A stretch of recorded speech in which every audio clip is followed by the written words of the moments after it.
آج ہم دیکھیں گے پہلا تimotheus 4 باب اور اس کی پہلی آیت میں کہ پاک روح ہم سب سے کیا فرماتا ہے۔ آئیے اسے پڑھتے ہیں اور اسے سمجھتے ہیں۔ لیکن روح صاف فرماتا ہے کہ آئندہ زمانوں میں بعض لوگ گمراہ کرنے والی روحوں اور شیاطین کی تعلیم کی طرف متوجہ ہو کر ایمان سے برگشتہ ہو جائیں گے، اور ان جھوٹے آدمیوں کی ریاکاری کے باعث ہوگا جن کا دل گرم لوہے سے داغا گیا ہے۔ یہ لوگ بیاہ کرنے سے منع کریں گے اور ان کھانوں سے پرہیز کرنے کا حکم دیں گے جنہیں خدا نے اس لیے پیدا کیا ہے کہ ایماندار اور حق کے پہچاننے والے انہیں شکر گزاری کے ساتھ کھائیں، کیونکہ خدا کی پیدا کی ہوئی ہر چیز اچھی ہے اور کوئی چیز انکار کے لائق نہیں، بشرطے کہ شکر گزاری کے ساتھ کھائی جائے، اس لیے کہ خدا کے کلام اور دعا سے پاک ہو جاتی ہے۔ اس کے لیے آپ کو قادر مطلق خدا کے سامنے جھک کر ان پر دعا کرنے کی ضرورت ہے۔ آمین۔ میں جس پر منادی کرنا چاہتا ہوں دوبارہ سے پہلی آیت بیان کرتی ہے کہ ہمیں وقت کو جاننے کی بلاہٹ کی ضرورت ہے۔ بلاہٹ کے وقت کو جاننے کی ضرورت ہے۔ یہ وقت کیا ہے؟ جانتے ہیں وقت کیا ہے؟ ارے تم وہاں پر سرخ کپڑوں میں ہو، یہ وقت کیا ہے؟ اس کے بارے میں آپ کا کیا خیال ہے کہ آپ سفید شرٹ میں بالکونی میں موجود ہیں؟ یہ وقت کیا ہے جسے جان کر ہمیں کچھ کرنا ہے؟ یہ وقت کیا ہے؟ میں جانتا ہوں کہ ہمارے ہاتھوں میں قید کی گھڑیاں ہیں، لیکن مجھے اس بات پر حیرانی ہوتی ہے کہ کیا ہم اس وقت کو سمجھتے ہیں جس میں ہم زندگی گزار رہے ہیں؟ بہنوں اور بھائیوں، آپ دیکھیں کہ پولس اس بات پر فکر مند تھے کیونکہ وہ وقت کی مشکل میں تھے۔ وہ مشکل میں درپیش آیا وقت کیا ہے؟ خیر، وہ ایسے حالات سے گزر رہے تھے جیسے ہی پولس رسول نے تimotheus پر کچھ باتیں تھوپ دی تھیں۔ در حقیقت اس نے تimotheus کو افسیوں کی کلیسیا میں اس عہدے پر چھوڑ دیا تھا تاکہ وہ آگے بڑھتا جائے۔ وہاں پر وہ مشکل پریشانی سے گزر رہا تھا، لیکن پھر وہاں پر ایمانداروں کے خلاف ظلم و ستم برپا ہوا تھا، حتیٰ کہ روم ان مشکلات کو جھیل رہا تھا۔ یہ ان کے لیے نقصان اور ظلم و ستم کا سبب بنا تھا جو یسوع مسیح کی پیشن گوئی کو جان گئے تھے۔ ان سب باتوں سے بڑھ کر یہ تھا کہ وہاں پر جھوٹے اعتقاد والوں کو پروان چڑھایا جا رہا تھا جو اس وقت اس کلیسیا میں وقوع پذیر ہو رہا تھا، اور پولس یہ نہیں جانتا تھا کہ تimotheus ہمت ہارے یا امید ترک کر دے، بلکہ وہ پختہ رہے اور مشکل وقت کے مابین حوصلہ مند رہے۔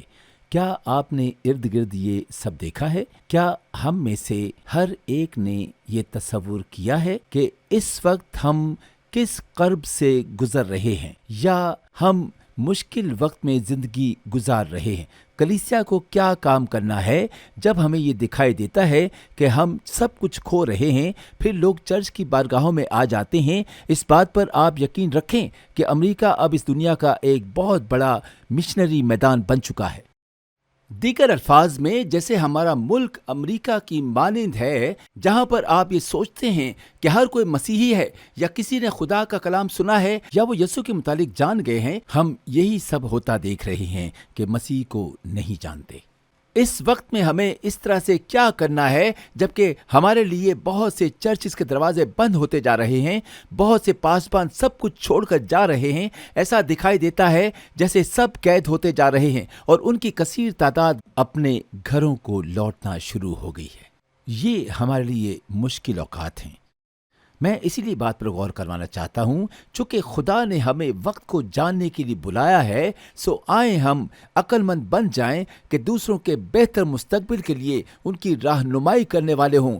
جب سے خدا نے ہمیں وقت کو جاننے کی بلاہٹ دی ہے، یہ وقت کلیسیا کے لیے نہیں ہے۔ جس طرح ہم زمین پر اپنا سر رکھ کر سوچتے ہیں کہ کیا ہر ایک چیز چھوٹتی جا رہی ہے، کیا آپ جان سکتے ہیں کہ یہ وہ وقت ہمارے لیے خود کو کسی پریشانی میں ڈالنے کا نہیں ہے اور اس میں سے باہر نکلیں؟ لیکن خدا نے ہمیں وقت کو جاننے کی بلاہٹ دی ہے تاکہ پھر ہم اس وقت کے رہنما بن جائیں۔ یہ وقت رہنمائی کرنے کا ہے۔ یہ وقت بالکل سامنے کھڑا ہو کر یسوع کے نام کو اونچا کرنے کا وقت ہے۔ مجھے یہ بات پسند آئی ہے کہ اس سے پہلے بائبل پہلا تواریخ 12 باب کی 32 آیت میں کیا فرماتی ہے۔ اس میں داؤد کے دور میں بنی اشکار کے اس آدمی کے متعلق بات کی جا رہی ہے۔ دیکھیں یہاں پر کیا کہا جاتا ہے کہ وہاں پر بنی اشکار کے قبیلے میں اپنے رشتہ داروں کے ساتھ 200 لیڈرز تھے، اور وہ آدمی وقت کے ان نشانات کو اور اسرائیل کے بہتر اسباب کو سمجھ گئے تھے۔ مجھے یہ بات بہت پسند ہے کیونکہ بھائیوں اور بہنوں، اشکار کے وہ تمام مرد جنگجو نہیں تھے جس طرح ہر کوئی تھے، لیکن ان کے متعلق ایک بات یہ ہے کہ ان کے لیے ان باتوں پر فکر مند ہونا ہی کافی تھا تاکہ وہ ان حالاتوں سے گزریں اور اس بات میں وہ فیصلہ کر پائیں کہ کیا کرنا ہے۔ اور خداوند فرماتا ہے کہ مجھے اس طرح کے لوگوں کی ضرورت ہے، مجھے اس طرح کے بندوں کی ضرورت ہے، وہ آدمی جو اپنے گھر کا، اپنے خاندان کا اور اس کمیونٹی کے تمام رہنماؤں کا سربراہ بنے۔ مجھے ایسے انفرادی لوگوں کی ضرورت ہے جو وقت کو جان لیں اور بہتر کل کے لیے ہماری رہنمائی کرے۔ کیونکہ میں آپ کو براؤن کے متعلق کچھ بتاتا چلوں، کیونکہ مجھے ابھی بھی بہتر کل کا یقین ہے، مجھے ابھی بھی یقین ہے کہ ہم میں سے ہر ایک کا مستقبل روشن ہو سکتا ہے۔ جب میں اپنے پوتے پوتیوں کی آنکھوں میں دیکھتا ہوں تو میں ان کے لیے کچھ بہتر چاہتا ہوں جو ہمارے پاس ہے۔ میں یہ چاہتا ہوں کہ وہ خداوند سے محبت رکھیں، حتیٰ کہ یہ وہ عظیم ترین جذبہ ہے جو ہمارے پاس تھا۔ ہمیں وقت کو جاننا ہوگا، چلیں اس پر ایماندار بنتے ہیں، اور پولس تیموتھیوس کے ساتھ ایماندار بنا تھا۔ خیر، سب سے پہلے یہ وقت دھوکے باز رہنماؤں کا ہے، یہ وقت دھوکے باز رہنماؤں کا ہے۔ میں اسے انتہائی درجے کا کڑوا وقت کہتا ہوں، یہ وقت دھوکے باز رہنماؤں کا ہے۔ دوبارہ سے پہلی اور دوسری آیت میں ہم دیکھیں گے کہ وہاں پر کیا لکھا ہے۔ لیکن روح صاف فرماتا ہے کہ آئندہ زمانوں میں بعض لوگ گمراہ کرنے والی روحوں اور شیاطین کی تعلیم کی طرف متوجہ ہو کر ایمان سے برگشتہ ہو جائیں گے۔ یہ ان جھوٹے آدمیوں کی ریاکاری کے باعث ہوگا جن کا دل گویا گرم لوہے سے داغا گیا ہے۔ پولس کس کے متعلق بات کر رہا تھا؟ کیا وہ حکومت کے بارے میں بات کر رہا ہے؟ کیا وہ باہر والوں کی بات کر رہا ہے؟ اس کو سمجھنے کے لیے آپ اعمال 20 باب پر جا کر نظر ثانی کریں، کیونکہ یہ پولس کی خدمت کا تیسرا سفر تھا جس کا آغاز وہ افسس کی کلیسا سے کرنا چاہتا تھا۔ یہ وہ چرچ تھا جہاں پر پولس نے طویل مدت تک قیام کیا تھا، یا 3 سال تک کیا تھا، اور حقیقی معنوں میں افسس روحانی گڑھ بن گیا تھا جہاں سے تمام ایشیا والے خدا کا کلام سننے کو تھے۔ جب پولس نے ان کے ساتھ اعمال 20 باب میں سے الوداعی تقریر کی تھی، وہ اس کی 29 اور 30 آیت میں کیا کہتا ہے؟ میں یہ جانتا ہوں کہ میرے جانے کے بعد پھاڑنے والے بھیڑیے تم میں آئیں گے، جنہیں گلہ پر کچھ ترس نہ آئے گا، اور خود تم میں سے ایسے آدمی اٹھیں گے جو الٹی الٹی باتیں کہیں گے تاکہ شاگردوں کو اپنی طرف کھینچ لیں۔ جب پولس تیموتھیوس کو یہ بتاتا ہے کہ یہ وہ وقت ہے جس میں رہنما دھوکہ دے رہے ہیں، جو ریاکار ہیں، جو جھوٹے ہیں، جنہوں نے اپنے خیالات پر قبضہ جما لیا ہے، وہ کن کے متعلق بات کر رہا ہے؟ وہ ان رہنماؤں کے متعلق بات کر رہا ہے جو کہ کلیسیا میں رہتے ہیں۔ یہ پاسٹر ہیں، یہ خدمت گزار رہنما ہیں، یہ وہ انفرادی بندے ہیں جو کلیسیا کے اندر سے ہی اٹھ کھڑے ہوئے ہیں۔ وہ سنڈے اسکول میں تعلیم دے رہے ہوتے ہیں اور وہ بائبل کلاسز اور منسٹری میں رہنمائی کر رہے ہیں، جبکہ پولس نے کہا تھا کہ تمہیں ان پر نظر رکھنی ہوگی کیونکہ وہ لوگوں کو دھوکہ دے رہے ہوتے ہیں۔ کیا آپ نے دیکھا کہ اس نے ان کو کیا کہہ کے پکارا تھا؟ اس نے کہا وہ بھیڑ کی کھال میں بھیڑیے ہیں۔ وہ باہر سے تو حقیقی دکھائی دیتے ہیں لیکن اندر سے وہ ابلیس صفت ہیں۔ بہنوں اور بھائیوں، وہ جانتے ہیں کہ کیسے مسکرانا ہے، وہ جانتے ہیں کہ کیسے صحیح الفاظ بیان کرنے ہیں، وہ کھڑے ہوتے ہیں تو وہ جانتے ہیں کہ کیسے روحانی اور باوقار دکھائی دینا ہے۔ حالانکہ وہ بھیڑ کی کھال میں بھیڑیے ہیں، اس لیے بہنوں اور بھائیوں، مجھے یہ پرواہ نہیں کہ وہ رہنما کون ہے، خواہ وہ میں یا کوئی بھی ہو، ہمیں اس رہنما کے پھل کو پانے کے لیے فکر مند ہونے کی ضرورت ہے، کیونکہ آخر زمانے میں یسوع نے فرمایا تھا کہ تم اس درخت کو اس کے پھلوں سے جان لو گے۔ یہ مت دیکھیں کوئی باہر سے کیسا دکھائی دیتا ہے، کیونکہ آپ نے ابلیس کا لبادہ اوڑھا ہوا ہے جس سے آپ منادی کرنے والے لگتے ہیں۔ پولس کرنتھیوں کے حوالے سے ہی کہہ رہا ہے کہ اگرچہ ابلیس نے خود کو زندگی کے فرشتے میں بدل دیا ہے اور وہ بھیڑ کی کھال میں بھیڑیے دکھائی دیتے ہیں، صرف وہی بھیڑ کی کھال میں بھیڑیے نہیں ہیں جو اپنے پھلوں سے پہچانے جاتے ہیں، بلکہ وہ مسیح کے صحیفے پر ورگلانے والے ہیں۔ وہ اس کلام میں محو نہیں ہیں۔ پولس نے کہا ہے کہ وہ کون سے انفرادی لوگ ہیں جو ایسا کر رہے ہیں۔ وہ اپنے جذبات اور اپنی تعلیم میں حقیقی ایمان سے منکر ہونے والے ہیں، اور یہ تعلیمات خود ہی ابلیس سے آتی ہیں۔ وہ مسیح کے کلام سے پھر گئے ہیں، وہ کلام میں محو نہیں ہیں۔ نہ صرف ہمیں ان کے پھلوں کی فکر کرنے کی ضرورت ہے، بلکہ ہمیں اس پیغام کی فکر کرنے کی ضرورت ہے جو ان کو دیا گیا ہے۔ اس لیے کوئی بھی کھڑا ہو کر منادی کرتا ہے، مجھے یہ پرواہ نہیں، اگرچہ وہ میں ہوں یا سٹاف میں سے کوئی ہو، یا وہ جو اندر آتا ہے، اور آپ اپنی بائبل کھول کر اس پر نظر کر کے دیکھیں اور آپ اس بات کو یقینی بنائیں کہ جو وہ کہہ رہے ہیں وہ انہوں نے اپنی کلاس روم میں نہیں سیکھا، نہ کہ انہوں نے سیمنری سے کچھ پایا ہے، لیکن انہوں نے یہاں پر خدا کے کلام سے پایا ہے۔ میں انکل بینی کی اس کہانی کو نہیں بھول سکتا جو انہوں نے کئی سال پہلے مجھے سنائی، کہ کسی آدمی نے مناد کو بتایا کہ میں تمہارے لوگوں کو صرف لوبیے پر کلام سنا کر بھی شور کرنے پر مجبور کر سکتا ہوں۔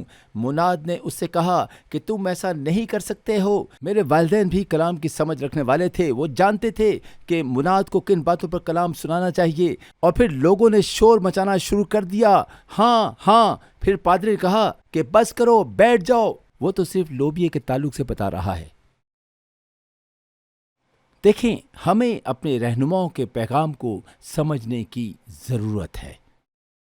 آپ کو ایسے رہنما کی ضرورت نہیں جو اچھا بولنا جانتا ہو، بلکہ آپ کو اس بات کو یقینی بنانا ہوگا کہ وہ کلام کے متعلق پیغام دے۔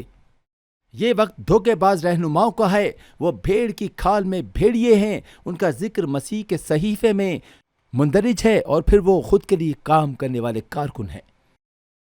کیونکہ جو بات پولس نے اعمال 20 باب میں کہی ہے، وہ اپنے پیروی کرنے والے کے لیے یہ سب کروا رہے ہیں، بجائے اس کے کہ وہ مسیح کے شاگرد بنانے پر ان کو تربیت دیں۔ وہ ایسے مزید پیروکار چاہتے ہیں جو ان کی ہر اس بات کے ساتھ آمادہ ہو کر چلیں جو وہ خود کو پروان چڑھانے کے لیے کہتے ہیں، نہ کہ مسیح کے بدن کو۔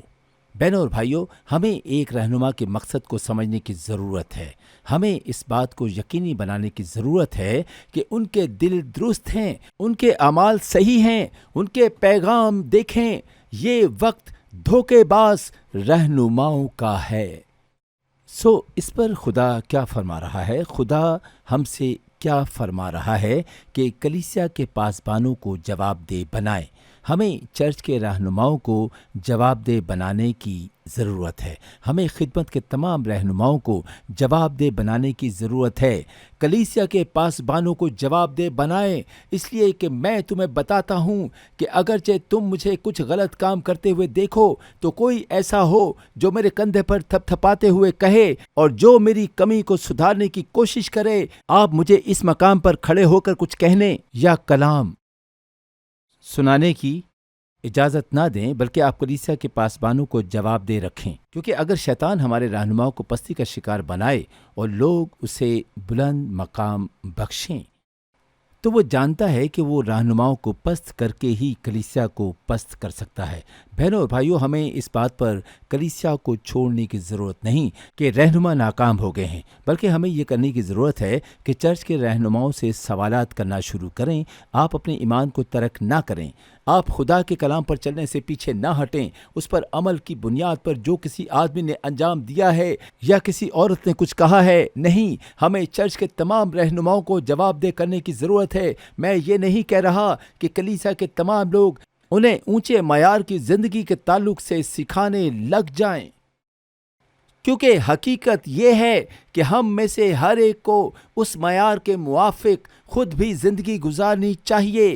ایسا نہیں کہ مناد کو ایک طرح کے اصولوں پر عمل کرنا چاہیے اور کلیسیا کے ممبران کو کس طرح کے اصولوں پر عمل کرنا چاہیے، نہیں، بلکہ ہم سب کو خدا کے کلام کے معیار کے مطابق زندگی گزارنی چاہیے۔ اور اگر مناد کو کلام کے مطابق نہیں چلنا چاہیے تو ممبران کو بھی نہیں چلنا چاہیے۔ اگر مناد اپنی زندگی درست نہیں کرتے تو ممبران کو بھی اپنی زندگی درست کرنے کی ضرورت نہیں ہے، مگر مجھے یہاں بتانے کی ضرورت ہے کہ خدا رہنماؤں کو اعلیٰ ترین عدالت میں کھڑا کرنے کو ہے، کیونکہ جب ہم غلط کام کرتے ہیں اور لوگوں کو چھوڑ دیتے ہیں تو یعقوب میں لکھا ہے کہ ہمیں ایک بڑی عدالت میں چھانٹا جائے گا۔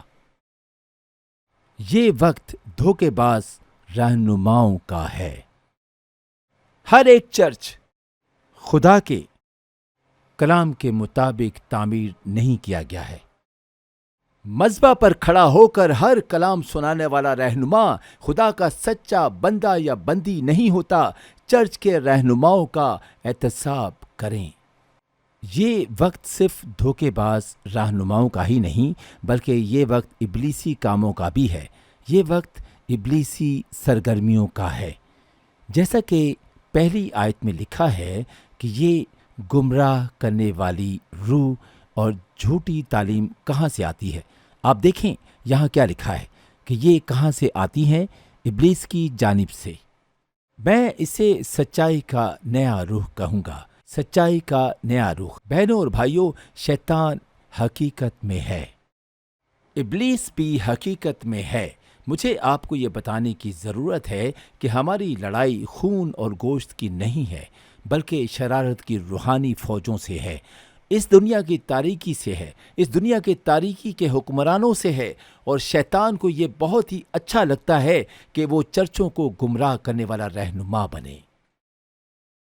میں نے اس کے متعلق سوچا، میں نے اس کے متعلق بہت سوچا ہے کہ کوئی بھی یہ کہنا نہیں چاہتا کہ ہم ابلیس کی پرستش کرنے والے لوگ ہیں۔ کیا آپ نہیں جانتے کہ وقت کتنا زیادہ برا ہو چکا ہے کہ شیطان کے پجاری کھلے عام یہ کام کرتے ہیں؟ ان کی بھی کنونشنز اور کانفرنس ہوتی ہیں جس میں جادوگر جادوگرنیاں جادو کرتے ہیں۔ اس لیے ہمیں بہت محتاط ہونے کی ضرورت ہے کہ ہماری جوان نسل کس جانب دھیان لگائے ہوئے ہے۔ میں آپ کو کچھ بتانا چاہوں گا کہ ہماری جوان نسل کس جانب دیکھ رہی ہے۔ ہماری جوان نسل ایک بچے کی مانند ہے جسے اس طرح بنایا جا رہا ہے کہ وہ اس دنیا کی تاریکی اور ابلیسی سرگرمیوں میں جت جائے۔ شیطان لوگوں کے ذہنوں پر قبضہ چاہتا ہے۔ جی ہاں میرے بہنوں اور بھائیوں، شیطان ذہنوں پہ قبضہ چاہتا ہے۔ اس لیے وہ سچائی کا رخ تبدیل کر کے اپنی زبان میں جھوٹ بولتے ہیں۔ یہی وجہ ہے کہ وہ دھوکے باز ہے۔ اسی لیے وہ چیزوں کو توڑ مروڑ کر پیش کرتا ہے۔ وہ لوگوں کو وہی محسوس کرواتا ہے اور انہیں اپنی مانند سوچنے پر مجبور کرتا ہے، کیونکہ اسے ان کے ذہنوں پر راج کرنا ہوتا ہے۔ دوستو، مجھے بہت سے نوجوانوں نے بتایا کہ ہم نے بہت کچھ ٹک ٹاک ایپ سے بھی سیکھا ہے اور ہم نے اسکول سے بھی بہت کچھ سیکھا ہے، اور ہم نے ٹک ٹاک ایپلیکیشن سے بھی سیکھا ہے اور سیکھتے رہیں گے، اور ہم کبھی ان تمام چیزوں سے بور نہیں ہوتے۔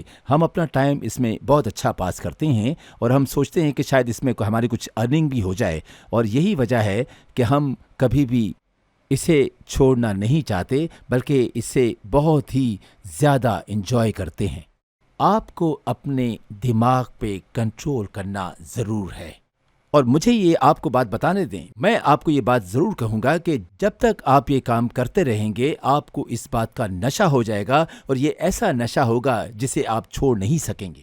اور جب آپ ٹک ٹاک یا دوسرے گیمز میں اپنے آپ کو مصروف رکھیں گے تو آپ دنیا بھر کی مصروفیت سے غافل ہو جائیں گے، اور شیطان یہی چاہتا ہے کہ آپ دنیا سے غافل ہو جائیں اور شیطانی کاموں کی طرف اپنے آپ کو مصروف رکھیں۔ لیکن بہنوں اور بھائیوں، یہ چیز صرف شیطان کو پسند ہے، خدا کو نہیں۔ مجھے امید ہے کہ آپ میری باتوں کو سمجھ گئے ہوں گے کہ اس سے کیا ہوگا۔ کیا آپ چاہیں گے کہ ٹک ٹاک کھلے؟ ہمیں ان شیطانی کاموں کو چھوڑ کر خدا کے کاموں کی طرف لانا ہوگا۔ خدا کی طرف توجہ دیں، کیونکہ خدا چاہتا ہے کہ آپ اس کے لوگ بن جائیں۔ خدا آپ سے محبت کرتا ہے۔ یسوع نے آپ سے محبت کی اور اسی لیے وہ صلیب پہ قربان ہوا تاکہ آپ پر اپنی محبت کا اظہار کر سکے۔ آپ یسوع کی طرف دیکھیں، وہ آپ سے بہت پیار کرتا ہے۔ اس نے آپ کی خاطر جان دی۔ شیطان نہ صرف ہمارے ذہنوں پر راج کرنا چاہتا ہے بلکہ وہ چاہتا ہے کہ وہ ہمارے دلوں پر بھی قابض ہو جائے۔ وہ کیا کرتا ہے کہ وہ جسم کو تسکین دیتا ہے اور شعور کو بے حس کرتا ہے۔ شیطان یہ چاہتا ہے کہ لوگ سمجھیں کہ سب کچھ ٹھیک ہے، اور اگر تمہیں اچھا محسوس ہو تو اس میں کچھ برائی یا اچھائی نہیں ہے، بلکہ تم ایسا کر سکتے ہو کیونکہ وہ بھی یہی چاہتا ہے کہ تم ایسا کرو۔ پولس ان کے متعلق فرماتا ہے کہ وہ ریاکار اور وہ جھوٹے ہیں اور وہ بے حس ہیں۔ شیطان کبھی بھی نہیں چاہتا کہ ہم خدا کا کام کریں۔ وہ ہماری توبہ تک نوبت لانا نہیں چاہتا۔ وہ چاہتا ہے کہ ہم بدکاری کی طرف جائیں اور خدا سے دور رہیں، اور یہاں تک کہ ہماری خودکشی تک نوبت آ جاتی ہے۔ شیطان چاہتا ہے کہ ہم خدا سے دور رہیں اور برائیوں کی طرف ہمارا دھیان ہمیشہ قائم رہے۔ لیکن ہمیں اس بات پر یقین کرنے کی ضرورت ہے کہ جب ہم مل کر یہ بات کرتے ہیں کہ وہ جو ہم میں ہے اس دنیا میں حکمرانی کرنے والے سے عظیم ہے، میں مسیح میں سب کچھ کر سکتا ہوں جو مجھے طاقت بخشتا ہے۔ ہاں، شیطان حقیقی ہے، شیطان مصروف ہے۔ دوسرا کرنتھیوں 4:4 کہتی ہے، یعنی ان بے ایمانوں کے واسطے جن کی عقلوں کو اس جہان کے خدا نے اندھا کر دیا ہے، تاکہ مسیح جو خدا کی صورت میں ہے اس کے جلال کی خوشخبری کی روشنی ان پر نہ پڑے۔ آئے مسیح کی انجیل کی روشنی ان تک پہنچائیں۔ مگر میں آپ کو یہ بتانا چاہتا ہوں کہ خدا فرما رہا ہے کہ میں اب بھی دنیا کا نور ہوں۔ میں نے چرچ کو ابلیس سے بڑھ کر قوت دے رکھی ہے۔ ہم اسے کیسے کر سکتے ہیں؟ ہمیں نہ صرف چرچ کے رہنماؤں کو جواب دہ بنانا ہے بلکہ دوسروں کو بھی جواب دہ بنانا ہے۔ ہمیں دوسروں کو جواب دہ بنانا ہے۔ اسی لیے پولس اعمال کی کتاب 20:28 پہ کہتا ہے، پس اپنی اور اس سارے گلہ کی خبرداری کرو جس کا روح القدس نے تمہیں نگہبان ٹھہرایا، تاکہ خدا کی کلیسیا کی گلہ بانی کرو جسے اس نے خاص اپنے خون سے مول لیا۔ ہمیں ایک دوسرے کو جواب دہ بنانے کی ضرورت ہے، تاکہ آپ نہ صرف رہنما کو گمراہ کرنے سے روکنے والے ہوں، بلکہ اگر آپ دوسرے لوگوں کو ایسا کرتے دیکھیں یا دوسرے لوگوں کو سنڈے اسکول میں ایسا کرتے دیکھیں یا اپنے دوستوں کی شادی کو ٹوٹتا ہوا دیکھیں، یا اگر آپ اپنے دوستوں کی شادی کو ٹوٹتا ہوا دیکھیں یا اپنے دوست کے بچوں کو بھی گمراہ ہوتا ہوا دیکھیں تو انہیں گمراہی سے بچائیں۔ آئیں ہم مل کر ایک دوسرے کو جواب دینے والے ہوں، کیونکہ یہی وقت ابلیسی سرگرمیوں کا چل رہا ہے۔ یہی وقت نافرمان ایمانداروں کا ہے۔ یہ وقت نافرمان ایمانداروں کا ہے۔ تیسری آیت پڑھیں گے۔ یہاں پولس فرماتا ہے، یہ لوگ بیاہ کرنے سے منع کریں گے اور ان کھانوں سے پرہیز کرنے کا حکم دیں گے جنہیں خدا نے اس لیے پیدا کیا ہے کہ ایماندار اور حق کے پہچاننے والے انہیں شکر گزاری کے ساتھ کھائیں۔ میں اسے لوگوں کی سرکشی قرار دیتا ہوں۔ لوگوں کی سرکشی کے متعلق پولس فرماتا ہے کہ آئندہ دنوں میں لوگ اسے علمیت کے نام سے جانیں گے۔ جو کچھ گرجا گھروں میں چل رہا ہے وہ سب رہنماؤں پر مبنی ہوتا ہے۔ یہ ایک طرح کا پینڈولیم ہوتا ہے جو کہ دونوں طرف جاتا ہے، اور ایماندار نافرمانی کرتے رہتے ہیں اور کرتے رہتے ہیں۔ آپ اس کا تجربہ کلیسیاؤں میں کر سکتے ہیں، کیونکہ میں انہیں انتہائی رویے قرار دیتا ہوں۔ لوگ چرچ میں ایسے رویے رکھتے ہیں جبکہ ہمارا کلام ایک دوسرے سے پیار محبت کا درس دیتا ہے۔ ہمیں کبھی بھی پینڈولم کی طرح لہراتے نہیں رہنا ہے، بلکہ ایک دوسرے کے ساتھ پیار محبت سے رہنا ہے۔ لوگ چرچ میں ایسے رویے کیوں رکھتے ہیں؟ نہ صرف انتہائی درجے کے رویے بلکہ انتہائی درجے کی قبولیت بھی پائی جاتی ہے۔ ایسے رویے رکھنے سے پرہیز کیا کریں، کیونکہ جب چرچ میں ہم آتے ہیں تو اپنے دلوں کو کھول کر خدا کے سامنے رکھتے ہیں۔ ہمیں خداوند کے سامنے اپنی برائیوں کا، اپنے گناہوں کا اقرار کرنا ہوتا ہے۔ اس لیے ایسے رویوں سے باز رکھیں، لوگوں سے پیار محبت سے پیش آئیں، کیونکہ خدا ہمارا یہی چاہتا ہے کہ ہم خدا کے لوگ کہلائیں اور خداوند کے نام کو جلال دیں۔ تبھی خداوند ہمیں اور ہمارے گھرانوں کو برکت دیتا ہے، اور یقیناً ہمارے گھرانے برکت پاتے ہیں۔ ہمیں چاہیے کہ ہم خدا کے ساتھ منسلک رہیں، اس کے چرچ جب آئیں تو دلوں کو صاف کر کے آئیں، اور تاکہ خدا کا زندہ کلام ہماری زندگیوں میں کام کرے اور ہماری زندگیاں بدلیں اور ہم خدا کے کلام کی گواہی دینے والے ہوں، اور تبھی ہمیں خداوند برکت دے گا۔ اب یہاں پر نہ صرف انتہائی درجے کے رویے بلکہ انتہائی درجے کی قبولیت بھی پائی جاتی ہے، جہاں ہر کوئی غلط کام کر کے بھی مطمئن رہتا ہے۔ پولس فرماتا ہے کہ اس طرح کے لوگ ہر طرح کے کھانے پینے اور کاموں سے منع نہیں کرتے ہیں۔ پولس فرماتا ہے کہ وہ خدا کے کلام کے ساتھ نہیں چلتے، جو کچھ کرنا چاہتے ہیں وہی کرتے ہیں۔ انتہائی درجے کی قبولیت کا کیا یہ مطلب نہیں ہے کہ کلیسیا میں دوسرے لوگوں کو جو کرتا دیکھیں وہی کچھ کرنا شروع ہو جانا؟ میں نے ایسا ایک بار نہیں بلکہ 1000 بار سنا ہے، اور یہی سچائی ہے کہ لوگ کہتے ہیں میں اپنی سچائی کے ساتھ جی رہا ہوں اور تم اپنی سچائی کے ساتھ جیو، میں تمہیں کبھی منع نہیں کروں گا۔ نہیں، یہ میرا سچ نہیں ہے، بلکہ سچائی یہ ہے کہ یہ نہ تو آپ کا سچ ہے۔ بھائی اور بہنوں، یسوع نے کچھ یوں فرمایا ہے کہ راہ، حق اور زندگی میں ہوں، کوئی میرے وسیلہ کے بغیر باپ کے پاس نہیں جا سکتا۔ ہمیں اپنے آپ کو یہ کہہ کر مطمئن کرنے کی ضرورت نہیں کہ سب کرتے ہیں، بلکہ آپ دوسروں کے نظریے سے سوچنا اور دوسروں کو دیکھنا بند کریں۔ دوسروں کو اپنے نظریے سے سوچنے دیں، مگر آپ اپنا کام اسی طریقے سے کرتے جائیں جس طرح خدا چاہتا ہے۔ پھر بات آتی ہے انتہائی درجے کی، خود غرضی کی۔ پولس دوسرے حوالے سے تیموتھیوس کو بتاتا ہے کہ آخری زمانہ میں لوگ اپنے آپ سے محبت کرنے والے بن جائیں گے۔ بھائی اور بہنوں، کوئی محبت نہیں رہی، کوئی مہربانی نہیں رہی، کوئی سخی نہیں رہا۔ کیا آپ کو وہ وقت یاد ہے جب ہم ایک دوسرے کے ساتھ چیزیں بانٹا کرتے تھے؟ چاہے ہمارے پاس اتنا زیادہ نہیں ہوتا تھا، مگر ہم ایک دوسرے کے ساتھ بانٹا کرتے تھے۔ مگر اب جس وقت میں ہم رہ رہے ہیں، اس میں صرف میں شامل ہے، اور یہی سرکشی چرچ کے لوگوں کے درمیان بھی موجود ہے۔ اور پولس کیا فرما رہا ہے کہ نہ صرف چرچ کے رہنماؤں کو جواب دہ کریں، اور نہ صرف دوسروں کو جواب دہ کریں، بلکہ اپنے آپ کو بھی جواب دہ بنائیں۔ ہم نے آخری بار کس وقت شیشے میں دیکھا ہوگا اور کیا کہا ہوگا کہ اے خداوند، تیرا نور مجھ میں سے ظاہر ہو؟ آپ کی آخری بار خداوند سے کب ملاقات ہوئی جس میں آپ نے خداوند سے یسایہ نبی کی مانند کہا ہو کہ جب میں خداوند کی حضوری میں آیا تو میں نے چرچ کو اچھا لگنے کی وجہ سے نہیں بلکہ برا لگنے کی وجہ سے چھوڑا، کیونکہ میں جانتا ہوں کہ میری زندگی میں کچھ چیزیں ایسی ہیں جو کہ خدا کے کلام کے مطابق نہیں۔ یسایہ فرماتا ہے کہ افسوس ہے مجھ پر، میں نے غلطی کی ہے اور میں ناپاک لب لوگوں کے درمیان رہا۔ ہمیں اپنے آپ کو بھی جواب دہ کرنا ہے۔ اس لیے مجھے آپ کو بتانے کی ضرورت ہے کہ ہمیں وقت کو جاننے کی ضرورت ہے۔ بہت ہی برا وقت چل رہا ہے جس میں ہم زندگی گزار رہے ہیں۔ یہ بدلتا ہوا وقت ہے جس میں ہم زندگی گزار رہے ہیں، لیکن وقت کے علاوہ مجھے آپ کو بتانے کی ضرورت ہے کہ یہاں ایک پیغام ہے جو کہ اب بھی ویسا ہے کہ وقت آتا ہے، وقت جاتا ہے، وقت چلتا اور بدلتا رہتا ہے، لیکن مجھے آپ کو بتانے کی ضرورت ہے کہ یہاں ایک پیغام اب بھی ویسا ہی ہے، ایک پیغام جو کہ کبھی بھی پرانا نہیں ہوتا، زمانے سے ہٹ کر نہیں ہو سکتا۔ میں آپ کو بتانا چاہتا ہوں کہ کلام اب بھی کام کرتا ہے، کلام اب بھی کام کرتا ہے، لیکن یہاں پر بائبل مقدس فرماتی ہے کہ آسمان اور زمین تو ٹل جائیں گی، لیکن میرے منہ کی باتیں ہرگز نہ ٹلیں گی۔